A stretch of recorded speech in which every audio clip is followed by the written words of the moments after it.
So we will start the chapter of 16th group P block elements, and we will study the next part.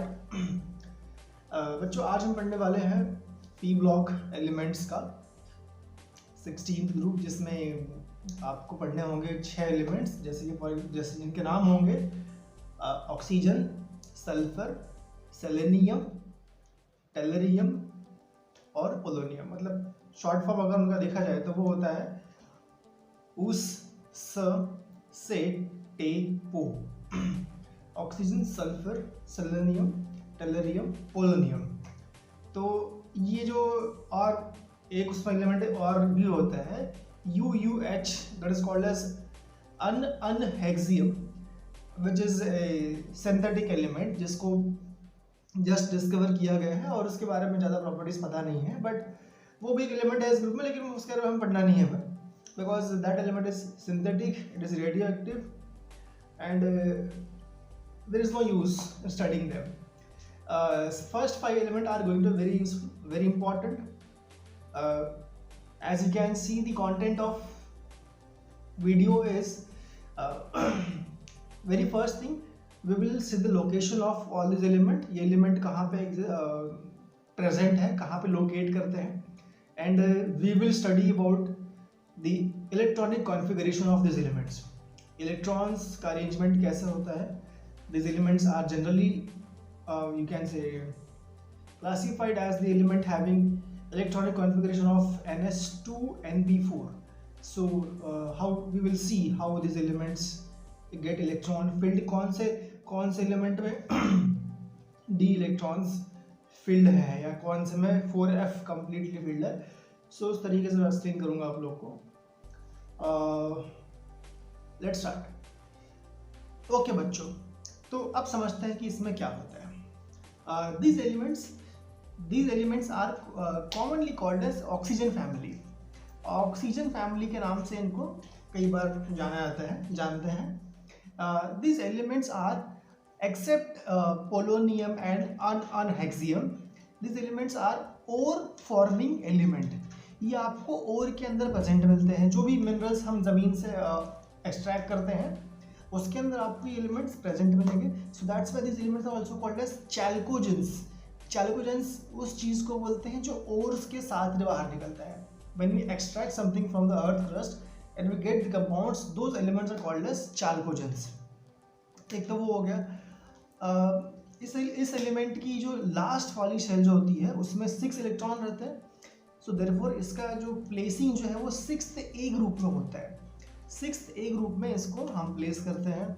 और last बात इसके बारे में हम ये भी कह सकते हैं कि क्योंकि व्हाट वी कैन से कि क्योंकि इसमें जो लास्ट इलेक्ट्रॉन जो है या जो डिफरेंशिएटिंग इलेक्ट्रॉन जो है वो P सब शेल में आ रहा होगा, इसीलिए इसको हमने P ब्लॉक में प्लेस कर रखा होता है. So therefore these elements are placed in the P block of the modern periodic table. अगला पॉइंट जो है वो होता है कि ऑक्सीजन और सल्फर ये दो काफ़ी कॉमनली फाउंड एलिमेंट है, और बाकी जो एलिमेंट है सेलेनियम, टेलरियम और पोलोनियम ये उतना नहीं मिलते हैं हमारे नेचर में. They are not that much abundant. Oxygen जो है बच्चों ये बहुत ही ज़्यादा, मतलब it is the most abundant element in the earth crust में. But also there is a huge amount of oxygen present in the atmosphere also. और एटमॉस्फेयर में जो परसेंटेज जो है इसका वो 20.9% प्रेजेंट है बाई वॉल्यूम, एंड 23% प्रेजेंट होगा as per the weight is concern. By percentage by mass जो हम निकालते हैं, तो 20.9% by volume and 23% by mass present है ऑक्सीजन एटमॉस्फेयर में. इसके बाद बच्चों ऑक्सीजन जो एटमॉस्फेयर में प्रेजेंट है ये सब आया कहाँ से. तो ये आता है by the process of photosynthesis that is happening every day every time in the plant. पौधों में होता है ये सब. आपको पता होगा जब सनलाइट पड़ती है तो वो लीव्स में प्रेजेंट जो ग्लूकोज और यू कैन से जो भी शुगर मॉलिक्यूल्स होते हैं उन्हें कन्वर्ट करता है ऑक्सीजन में, and in that sense the O2 is released. That is called as photosynthesis. अब वहाँ से आपका O2 निकल के आ रहा है।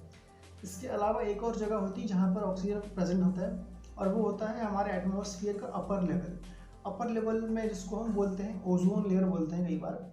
ओजोन लेयर है बच्चों, ozone is a compound of oxygen. तो वहाँ भी in the upper atmosphere in ozone layer O2 present होगा, लेकिन उसका वहाँ प्रेजेंट होने का जो फॉर्म होगा वो ओजोन के फॉर्म में होगा। तो वहाँ पे ऑक्सीजन ओजोन के फॉर्म में प्रेजेंट है। ओके, नाउ इसमें ऑक्सीजन जो होगा, ऑक्सीजन का बहुत ज़्यादा एबंडेंस है हमारी अर्थ की क्रस्ट में। इन the earth crust the amount of oxygen present is 46.6%।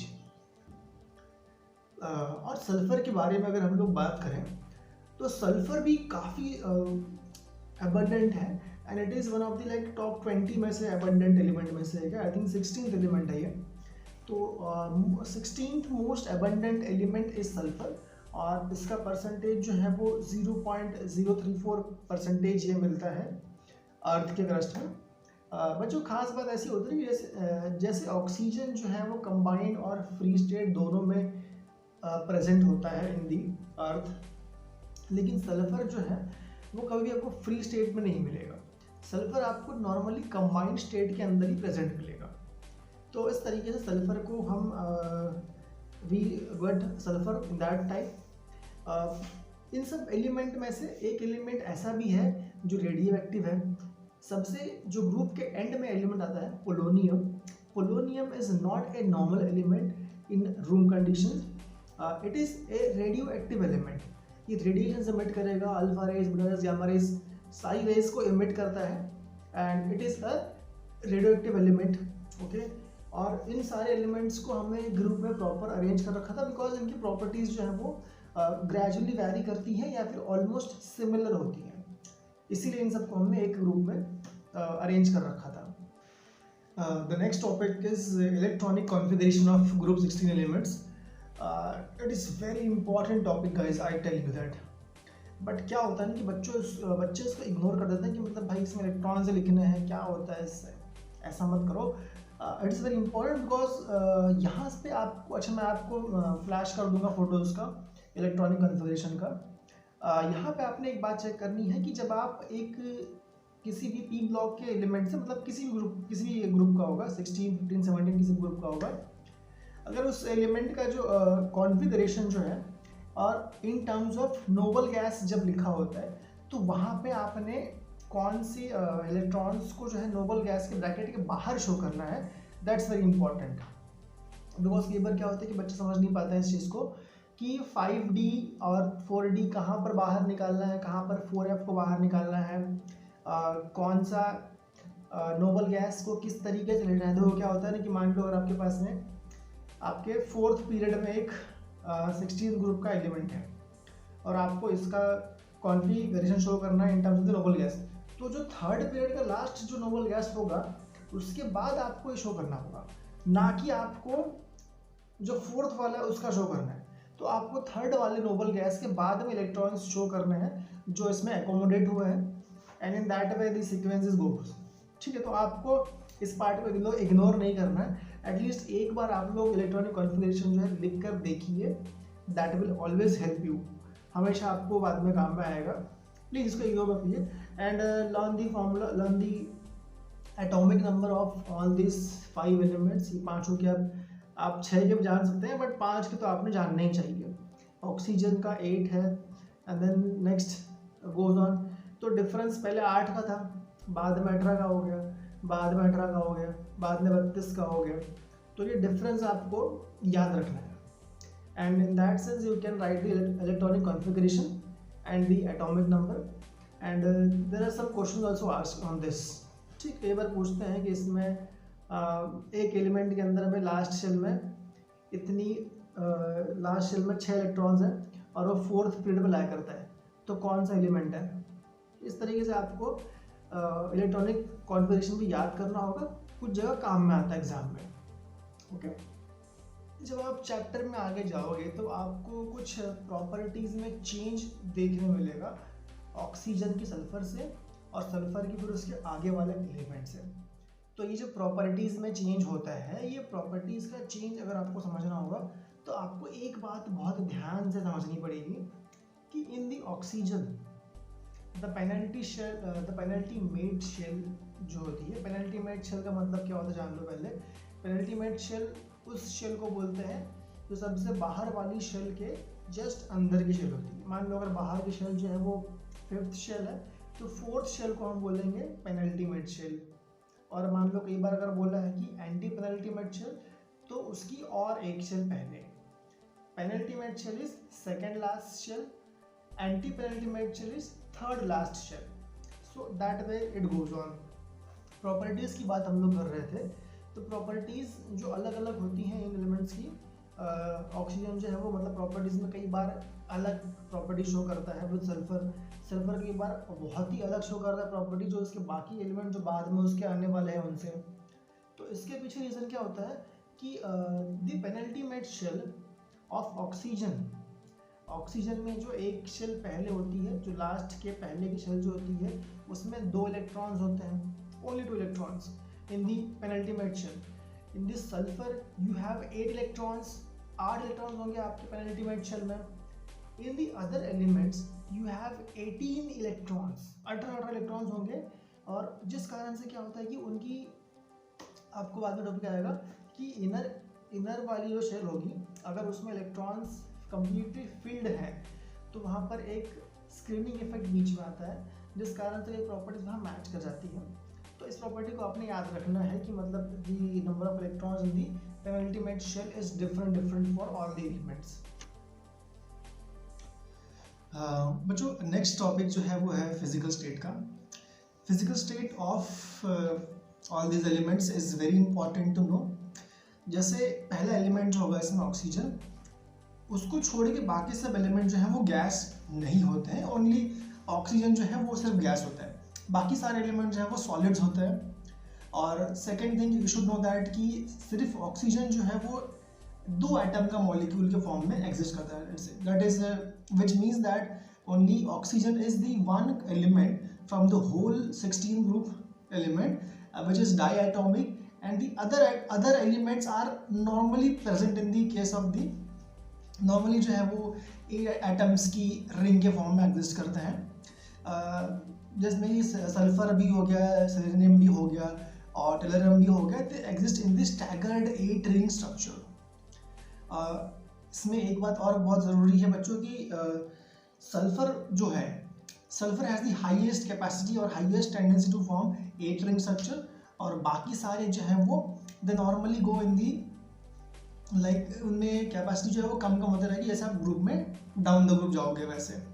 The structure which you are seeing on the screen is the beautiful staggered molecule of 8 membered sulphur ring. Sulphur की जो 8 atom की जो ring बनती है, जो molecule बनता है, that is what you are seeing right now on the screen. Please note it very properly and इसको आप याद कर लो, एग्जाम में कई बार ये पूछ लेते हैं।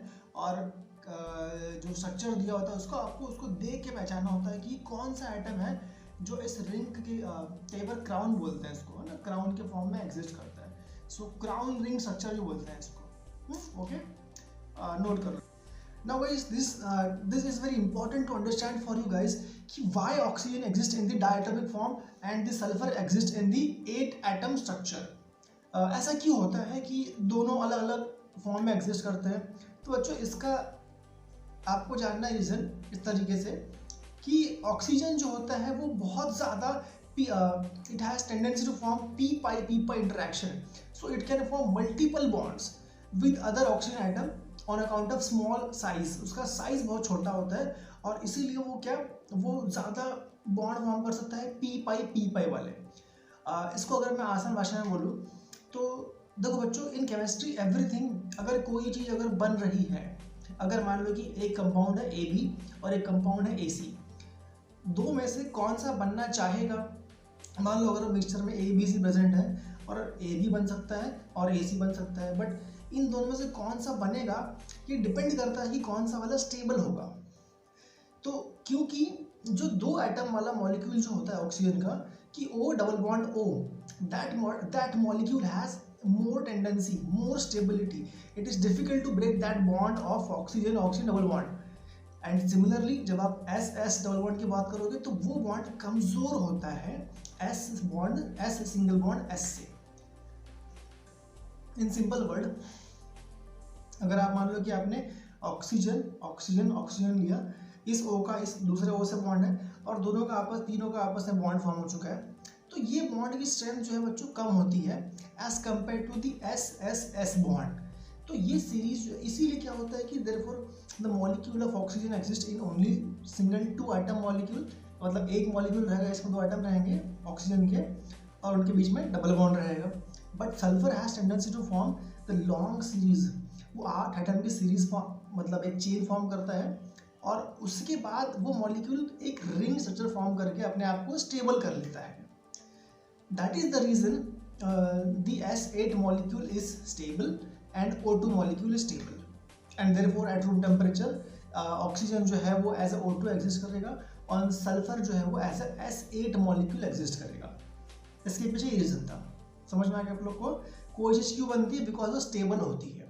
तो O single bond O unstable मतलब कम स्टेबल है, O double bond O stable है, इसलिए वो बन जाएगा। सल्फर डबल बॉन्ड सल्फर कम स्टेबल है और sulphur single bond sulphur stable है, इसलिए वो ज़्यादा बनेगा। Therefore, बच्चों सल्फर जो है it has some different properties than other elements. Sulfur has many different kinds of existing structures. अगर आप सल्फर को वाटर के साथ मिक्स करोगे तो एक प्लास्टिक सल्फर नाम का स्ट्रक्चर जो है वो क्रिएट होगा and has a very complicate chain like structure, काफ़ी रिंग इसमें बनी होती हैं बहुत सारी एंड जिगजैग टाइप से उसमें चेन्स बनी होती है। अगर आपको सल्फर को देखना है तो सल्फर 3 अलग अलग फॉर्म में एग्जिस्ट करता है, एक तो S8 फॉर्म में, S6 फॉर्म में और S2 फॉर्म में। अगर आप उसको हीट कर रहे हो तो जब वो बॉइल होगा, बॉइलिंग पॉइंट पर सल्फर जो है वो लाल कलर का दिखता है, रेड कलर का होता है and when the sulphur heats up even more than boiling point तो वो येलो कलर में हल्का सा कन्वर्ट होना शुरू हो जाएगा। रेड था पहले, येलो हुआ और जैसे वो 1000 डिग्रीज के ऊपर हीट होगा it exist as the S2 molecule और S2 मॉलिक्यूल का स्ट्रक्चर जो होगा वो नॉर्मली मैच करता है विद द O2 मॉलिक्यूल। जैसे O2 होता है वैसे ही S2 भी सल्फर जो है वो ऐसे डायटोमिक मॉलिक्यूल के फॉर्म में एग्जिस्ट करेगा। Okay, so with that said we have reached for the next property. Next property is the metallic character of these elements. Guys, very simple, बहुत सिंपल इसको याद करना। जो फर्स्ट 2 एलिमेंट्स जो हैं इसमें कौन से, एक तो ऑक्सीजन दूसरा सल्फर, ये दोनों जो हैं वो these are non metals and the next 2 elements selenium और टेलरियम, ये दो जो हैं these 2 are metalloids, they act both as metals and as non metals also, दोनों की तरह एक्ट करते हैं लोग दोनों एलिमेंट जो है टेलरियम और सेलेनियम। लास्ट एलिमेंट जो है पोलोनियम बच्चों जो है वो एक कंफर्म मेटल है। So oxygen sulphur non metal, selenium tellurium metalloid, polonium metal. So that's why you can summarise the metal property of all these elements and बस इतना ही और कुछ नहीं। Let's go for next property. The next very important property is atomic and ionic radius. अब बच्चों atomic और ionic radius जो है ये पढ़ना बहुत ज़रूरी है आपके लिए और इस मामले में काफ़ी आसान भी है। जैसे आप एटम की बात करोगे, एटॉमिक रेडियस की बात करोगे तो एटॉमिक रेडियस जब आप एक पीरियड में ट्रैवल करते हो in a period, atomic radius decreases. क्यों? क्योंकि न्यूक्लियर चार्ज जो है वो बढ़ता है। बच्चों न्यूक्लियर चार्ज यानी क्या होता है कि आपके पास अंदर प्रोटॉन्स होते हैं न्यूक्लियस में और इलेक्ट्रॉन्स बगल में होते हैं। प्रोटॉन्स जो होते हैं वो इलेक्ट्रॉन्स को पुल करते हैं अपनी तरफ और इस कारण क्या होता है कि उसका रेडियस जो है डिपेंड करता है कि कितना जोर से उसको पुल कर रहा है, कितना फोर्सफुली वो पुल कर रहा है उसको।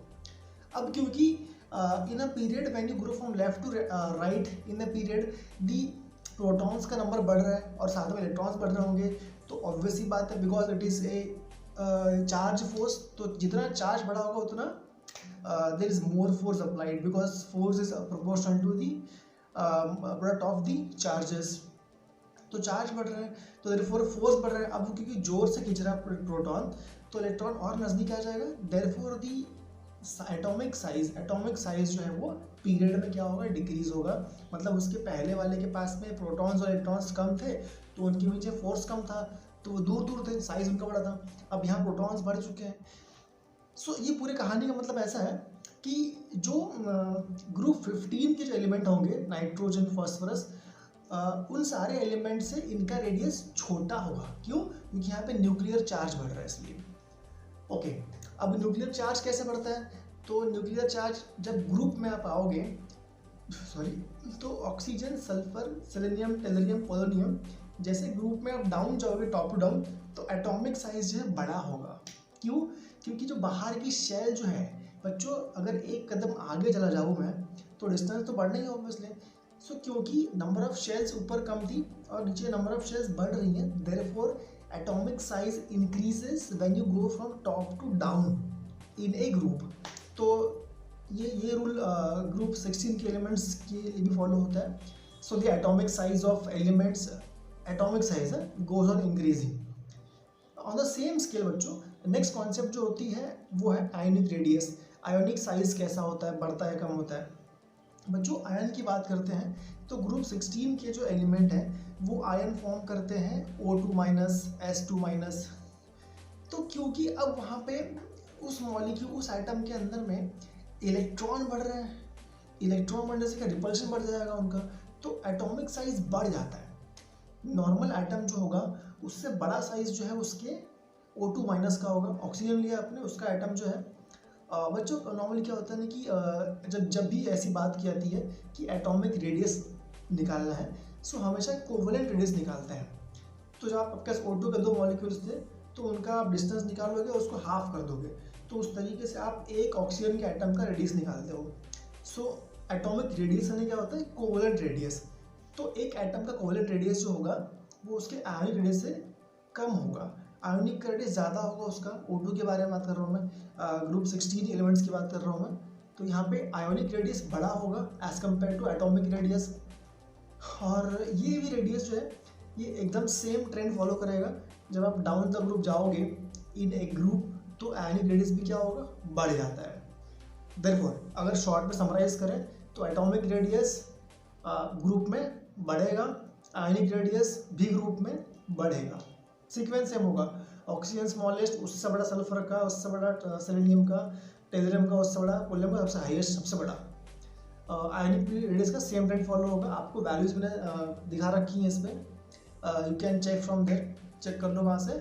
बट आप शॉर्ट में याद कर लो क्योंकि न्यूक्लियर चार्ज बढ़ रहा है। तो न्यूक्लियर चार्ज बढ़ेगा तो क्या होगा, ग्रुप 15 से 16 का एटॉमिक साइज कम होगा।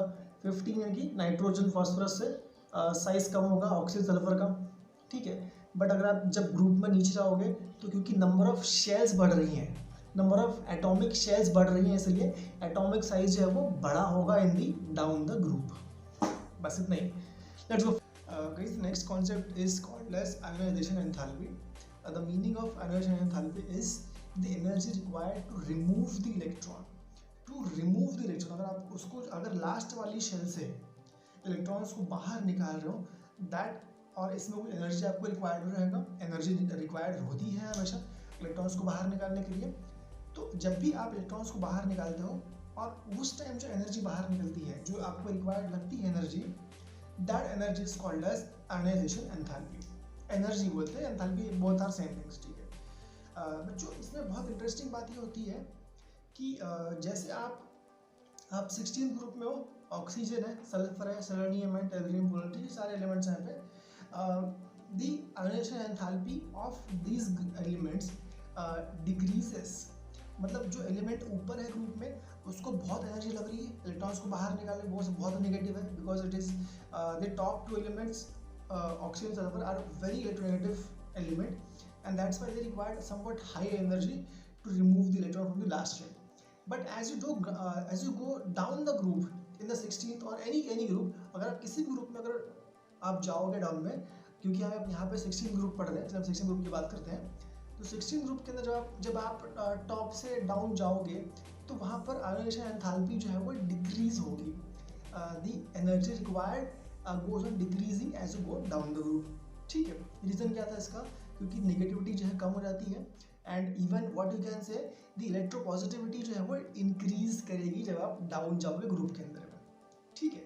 नेगेटिव नेचर जो है वो कम हो रहा है और पॉजिटिव नेचर जो है वो बढ़ रहा है। ओके, एक बात यह हो गई, वैल्यूज आपको शो कर रखी है मैंने, you can check that values for the first emission and second also is given to you. अगर आपने फर्स्ट इलेक्ट्रॉन बाहर निकाला that's called as the delta H1। अगर आप इलेक्ट्रॉन नंबर 2 को बाहर निकाल रहे हो तो उसको बोलते हैं डेल्टा H2 बोलते हैं। एंड बच्चों देखो एक बार जान लो, मान लो आपके पास में एक एटम है, ठीक है, मान लो एटम ऑफ ऑक्सीजन आपके पास में है, ठीक है, you have the atom of oxygen. अब ऑक्सीजन के अंदर में लास्ट शेल में 6 इलेक्ट्रॉन्स हैं और in the nucleus you have 8 protons. अब बच्चों क्या हो रहा है कि पहले 8 इलेक्ट्रॉन्स 8 को खींच रहे थे, जैसे ही इलेक्ट्रॉन एक बाहर चला गया अब वहाँ 7 प्रोटॉन्स हैं, अब वहाँ पे 8 प्रोटॉन्स हैं और 7 इलेक्ट्रॉन्स हैं, so the nuclear force increasing. तो जैसे आप इलेक्ट्रॉन्स निकाल लोगे तो डेल्टा H2 जो होगा, जो आपको एनर्जी रिक्वायर्ड रहेगा to remove the second electron, that is going to be higher than the first electron energy. So IE जो होती है और IP जो बोलते हैं इसको, is IP2 is always more than the IP1, ठीक है। जो एनर्जी हमको सेकेंड इलेक्ट्रॉन को बाहर निकालने में लगने वाली है वो हमें उस एनर्जी से ज़्यादा होगी जो हमको फर्स्ट इलेक्ट्रॉन को बाहर निकालने में लगी थी। ओके, तो ये एक पॉइंट था। And very very important point is there, ठीक है बच्चों। ग्रुप 16 के एलिमेंट जो होंगे, टॉप 3 एलिमेंट्स की बात कर रहा हूँ मैं, ऑक्सीजन, सल्फर, सेलेनियम, ये 3 एलिमेंट्स के लिए जो IP1 जो होगा, the energy required to remove the first electron, IP1 is less than the IP1 of the group 15 elements. एक बार दोबारा सुनो, ठीक है क्या बोल रहा हूँ मैं। हम लोग क्या उम्मीद करते हैं कि भैया ग्रुप 15 से ग्रुप 16 में आ गए तो और पास में आ गए इलेक्ट्रॉन्स, मतलब एटम तो और पास में आ चुके हैं, इलेक्ट्रॉन्स और पास में आ चुके हैं, साइज कम हो चुका है, तो यार इलेक्ट्रॉन को बाहर निकालने के लिए जो एनर्जी लगने वाली है वो ज़्यादा होगी ऑब्वियसली नाइट्रोजन से, बट नहीं, दैट इज द एक्सेप्शन। तो क्या होता है कि the energy required to remove the group 15 elements, top 3 elements of group 15 is more than the energy required to remove the first electron from the group 16 element। इसका reason ऐसा होता है, the extra stability given by the halfly filled p orbitals, once again the extra stability given by the halfly filled p orbitals। क्या होता है, in nitrogen you have 2s2, अच्छा in nitrogen you have 7 electrons, ठीक है, तो 1s2 2s2 2p3 होता है यार, 2p3 आधी फील्ड है ना। एंड यू नो दैट कि जब भी कोई भी सबशेल या तो हाफ फील्ड हो या फिर कंप्लीटली फील्ड हो, दोनों केस में वो एक्स्ट्रा स्टेबिलिटी शो करती है। So that is why the first IP of nitrogen, phosphorus and arsenic is correspondingly higher than their 16th group elements. समझ में आ गया? Okay, let's go for the next. Next topic is guys electronegativity. Very simple, electronegativity of this group decreases down the group। जब group में जब नीचे आओगे तो इलेक्ट्रोनेगेटिविटी जो है वो डिक्रीज कम होते जाएगी, and the negative nature of this element decreases gradually, and ultimately the positive nature of this element increases when you go from top to bottom. As you know that oxygen is the second most negative electronegative element in the whole table after fluorine। So the value of negativity is 3.5 and इसकी value और कम होती रहेगी जब आप group में नीचे जाओगे। इसमें कोई एक्सेप्शन की बात नहीं है, सिंपल ट्रेंड होगा। आपको बस याद रखना इतना है कि ऑक्सीजन जो सेकेंड मोस्ट नेगेटिव होता है और इस ग्रुप का मोस्ट नेगेटिव है, एंड पोलोनियम जो है वो मोस्ट इलेक्ट्रोपॉजिटिव एलिमेंट होगा इस ग्रुप का, and the electronegativity decreases gradually from top to bottom. बस इतना है guys. Next forward is melting boiling point. बच्चों एक सिंपल सा फॉर्मूला याद कर लो, जैसे ही एटॉमिक नंबर बढ़ता है तो मेल्टिंग और बॉइलिंग पॉइंट अपने आप बढ़ जाता है, ठीक है, सिंपल होगा। इसमें कुछ आपको याद नहीं करना है, सिर्फ एक कुछ डाटा इसमें इंपॉर्टेंट है, डाटा मैं शो कर रहा हूँ, ठीक है, आपको स्क्रीन पे, उसको आप थोड़ा बहुत याद कर लीजिए। देखो मेजरली आपको नॉर्मली पूछते हैं कि मतलब टेलरियम जो है उसका मेल्टिंग बॉइलिंग पॉइंट क्या होता है, और सिंपली सल्फर का और ऑक्सीजन का जो मेल्टिंग पॉइंट का डिफरेंस जो है वो पूछते हैं कि कितना डिफरेंस है इसके बीच में। And you should know that कि the melting and boiling point of oxygen is very very low, because क्योंकि वो गैस फॉर्म में रहता है, तो ठीक है वो काफ़ी कम होता है। एंड जो ट्रेंड होगा from top to bottom, melting and boiling point both increases. बस इतना याद कर लो, बाकी फिर और कुछ इसमें क्वेश्चन नहीं बनता है, इतना याद कर लो बच्चों। नेक्स्ट कॉन्सेप्ट जो है वो एलोट्रॉपी कॉन्सेप्ट है। As you know that allotropy का मतलब होता है कि किसी एलिमेंट का अलग अलग फॉर्म में एग्जिस्ट करना। पहला क्वेश्चन, क्या इस 16 ग्रुप के एलिमेंट्स एलोट्रॉपी एग्जिस्ट करते हैं, क्या उनके पास अलग अलग फॉर्म एग्जिस्ट होते हैं? तो answer is yes. Every element of 16th group exist as different forms, मतलब सभी के पास एटलीस्ट 2 या उससे ज़्यादा फॉर्म्स प्रेजेंट हैं, एटलीस्ट 2 फॉर्म तो सभी के पास में है। Let's go sequence by sequence. Oxygen जो होता है बच्चों, the very first element of this 16th group, oxygen exist in 2 different form. एक तो सिंपल ऑक्सीजन होता है, उस फॉर्म में एग्जिस्ट करता है, और as ozone also, as simple oxygen है, ऑल्सो एज ओजोन, 2 फॉर्म में एग्जिस्ट करता है। Sulphur has 4 different forms, rhombic, monoclinic, plastic and amorphous.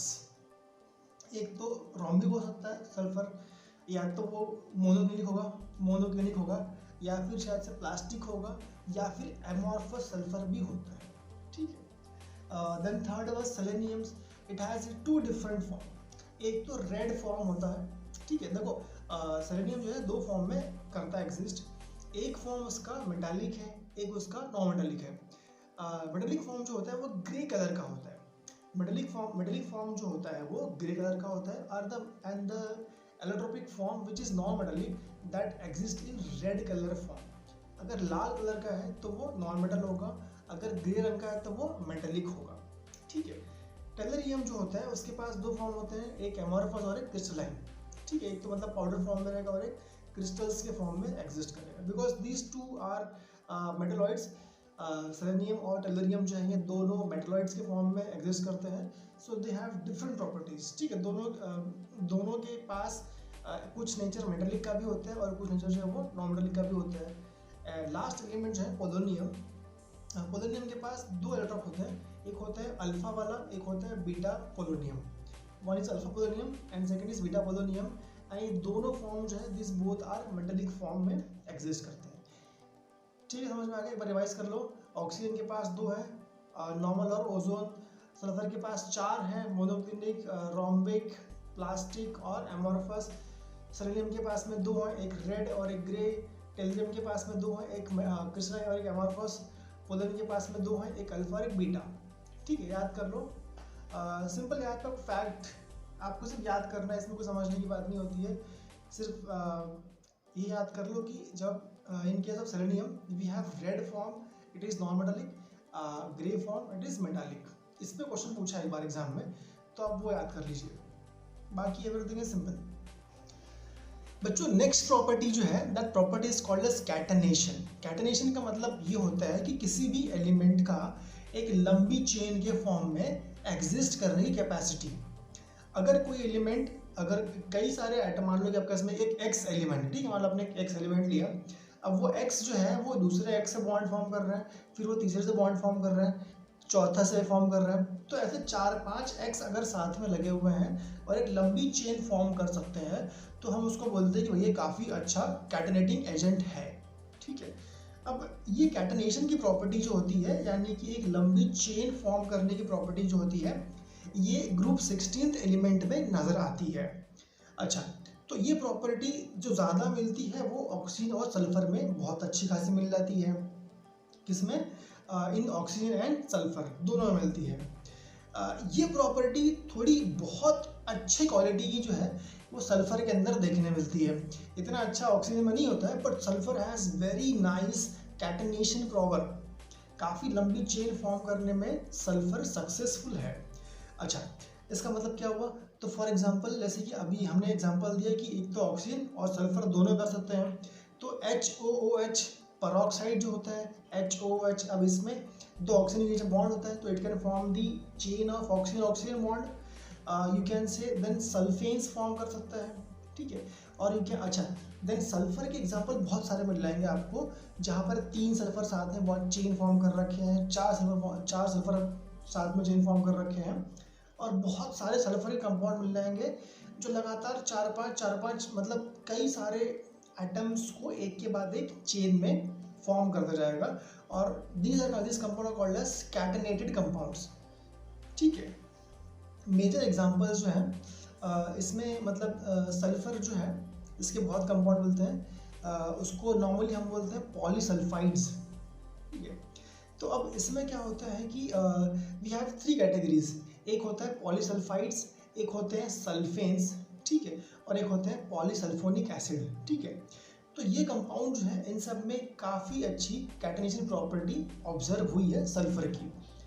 कैसे, ठीक है, समझते हैं एक के बाद एक, ठीक है। The first is polysulphides. Polysulphide जो होते हैं बच्चों, इसमें सिर्फ सल्फर एक के बाद एक लगा होता है, ठीक है, और इसको हम शो करते हैं, डिनोट करते हैं by the formula of SN2-, मतलब n number of s atom होंगे उसमें और चार्ज होगा उसके ऊपर में 2- का, ठीक है। अब यहाँ पे n की वैल्यू जो है वो कुछ भी हो सकती है, मोर देन 2, ठीक है, 2, 3, 4, 5 number of items of sulphur can be attached in a straight chain, और जहाँ पे ऐसा होगा उसको हम बोलेंगे पॉलीसल्फाइड्स, ठीक है। सेकेंड टाइप ऑफ जो कंपाउंड है जहाँ पर आपको कैटेनेशन की प्रॉपर्टी मिलती है सल्फर की, वो होते हैं सल्फेन्स, SULPHANES, सल्फेन्स होते हैं। सल्फेन्स के अंदर बच्चों क्या होता है कि sulphanes are the compound of a nucleophile and sulphur, जैसे कि आयोडीन हो गया, क्लोरीन हो गया, साइनाइड हो गया, और बहुत से न्यूक्लियोफाइल जो होंगे, बीच में सल्फर की चेन रहेगी लंबी सी, और कोने में 2 एटम रहेंगे एक्स के जो न्यूक्लियोफाइल होंगे, जो नेगेटिव एटम होने चाहिए, ठीक है। तो इनको हम बोलते हैं सल्फेन्स, ठीक है। बगल में एक्स लगा है और बीच में सल्फर की लंबी चेन है SN। अब ये सल्फर की चेन जो है ये एक्सपेरिमेंट से कई बार 100 सल्फर के एटम तक साथ में जुड़े हुए हैं, ऐसा मिला है। कितने, 100 से लेकर 120 तक आपको मिले हैं, जहाँ पर 120 सल्फर लगातार कंबाइंड हो थे उसमें, and they have form long chain, और ये इस प्रॉपर्टी को ही हम बोलते हैं कैटेनेशन प्रॉपर्टी, जहाँ पे आप लंबी चेन फॉर्म कर सकते हो। तीसरा एग्जाम्पल जो होता है वो होता है पॉलीसल्फोनिक एसिड्स का। पॉलीसल्फोनिक एसिड जो होते हैं इनके अंदर भी काफ़ी अच्छी प्रॉपर्टी ऑब्जर्व होती है कैटेनेशन की। इसमें होता क्या है बच्चों, तो वी नो दैट कि SO3H ग्रुप जो होता है इसको हम बोलते हैं सल्फोनिक ग्रुप। तो यहाँ भी क्या होता है कि सल्फर की चेन बीच में रहेगी, और एक तरफ कोने में सल्फोनिक ग्रुप लगा है SO3H, और एक तरफ कोने में दूसरा ग्रुप लगा है सल्फोनिक का। तो एक तरफ SO3H लगा है, एक तरफ SO3H लगा हुआ है, और बीच में सल्फर की लंबी चेन मिली है।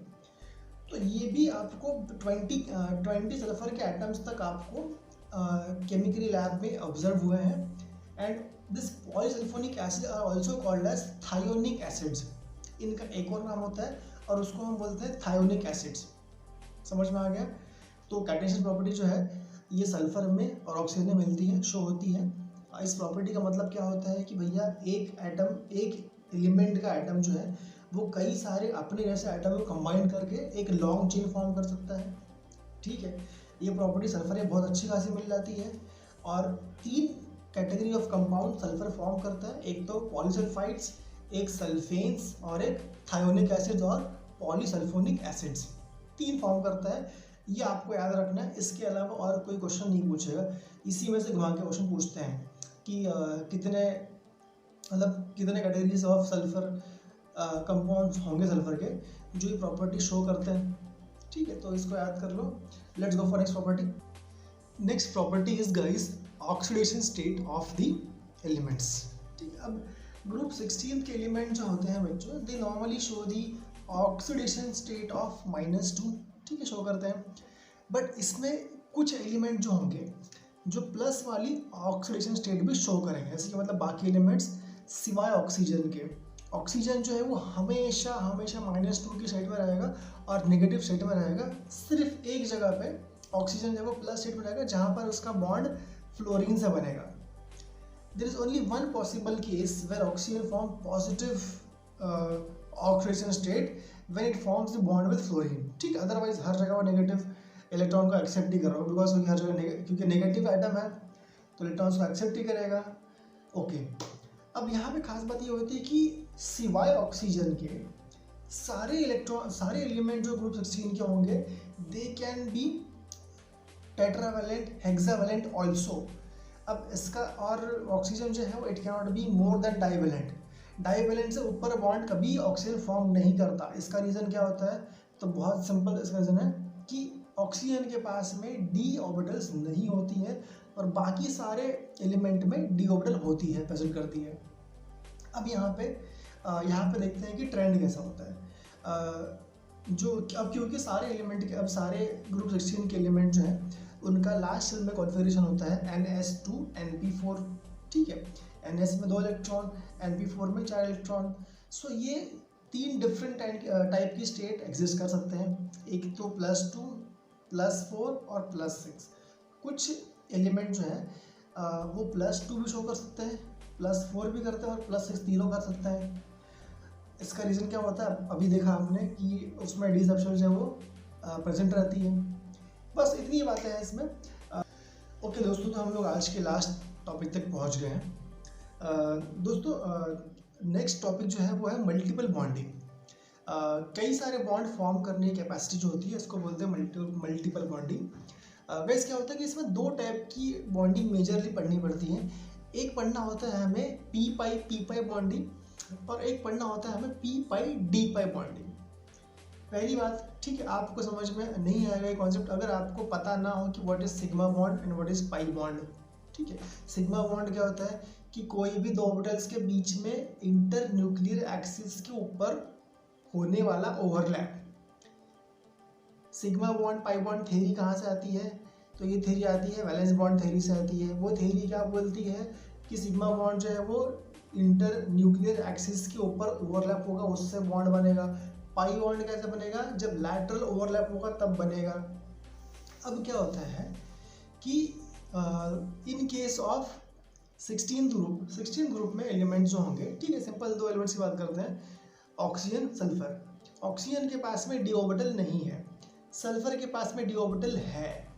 अगर आप प्रॉपरली अगर इमेजिन कर सको उसका कॉन्फ़िगरेशन, तो सल्फर जो है वो एक्साइटेड स्टेट में इलेक्ट्रॉन्स को डी सबशेल में जंप करवाता है, ठीक है। अब बच्चों 2 ऑप्शन है, सल्फर या तो जो इलेक्ट्रॉन डी सबशेल में जंप करवाया है उससे मल्टीपल बॉन्ड्स फॉर्म करवाया या फिर पी से बॉन्ड फॉर्म करवाया। अब बच्चों जो एनर्जी हाई किसकी होगी? जितनी बाहर शेल उसकी उतनी एनर्जी हाई, है ना। तो व्हाट वी हैव सेड, अगर बाहर एनर्जी सबशेल होगी तो वो पहले बॉन्ड फॉर्म करेगा।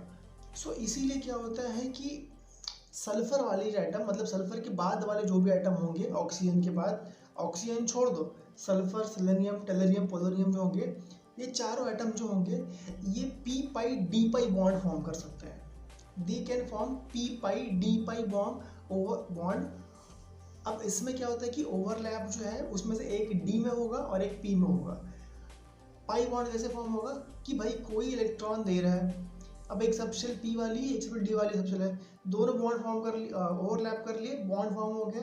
अगर इसमें से एक पी है और एक डी है तो उसको बोलेंगे पी पाई डी पाई बॉन्ड। बहुत सिंपल है, अगर सिंपल आपको पाई और सिग्मा बॉन्ड का कंसेप्ट पता होना चाहिए। ओके, ऑक्सीजन क्यों नहीं फॉर्म करता? क्योंकि उसके पास डी सबशेल है ही नहीं, सिंपल, ठीक है। बहुत कुछ इसमें याद करने की बात नहीं है, सिर्फ इतना याद कर लो कि ऑक्सीजन जो है वो पी पाई फॉर्म करता है और सल्फर और बाकी एलिमेंट जो है वो पी पाई डी पाई बॉन्ड फॉर्म करते हैं। और टेंडेंसी जो है पी पाई डी पाई बॉन्ड फॉर्म करने की टेंडेंसी जो होती है ये सल्फर के बाद कम होते जाएगी, सल्फर के पास हाईएस्ट रहेगी। बस इतना ही है। Okay, so thank you so much, ठीक है, हैव अ नाइस डे, पढ़ाई करते रहो। Okay, thanks.